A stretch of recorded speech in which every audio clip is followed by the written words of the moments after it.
Hi అండి. ఈరోజు వీడియోలో ఫారం కోడి శనగపప్పు కర్రీ చూద్దాం రండి. ఇది చాలా సూపర్‌గా ఉందండి. మీరు కూడా ఒకసారి ట్రై చేసుకోండి. ఫస్ట్ స్టవ్ ఆన్ చేసి కళాయి పెట్టి తగినంత ఆయిల్ వేసుకొని, ఉల్లిపాయలు, టమోటాలు, పచ్చిమిర్చి వేసి బాగా వేగనివ్వండి.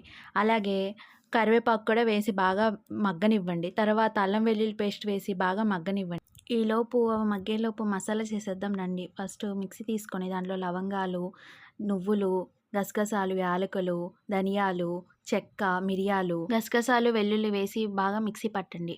తర్వాత శుభ్రం చేసి పెట్టుకున్న చికెన్‌ని కళాయిలో వేసి బాగా మిక్స్ చేయండి. తర్వాత ఉప్పు, కారం, పసుపు తగినంత వేసుకొని బాగా మిక్స్ చేయండి.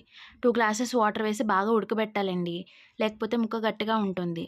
తర్వాత మనం ఉడకబెట్టుకున్న శనగపప్పును కూడా వేసి బాగా మిక్స్ చేయండి. తర్వాత బాగా మెత్తని పేస్ట్‌లో పట్టిన మసాలాని వేసి బాగా మిక్స్ చేస్తే ఫారం కోడి శనగపప్పు కూడా రెడీ అండి. సబ్స్క్రైబ్ చేసుకోండి. అందరూ చూసినా గానీ సబ్స్క్రైబ్ చేసుకోవట్లేదు.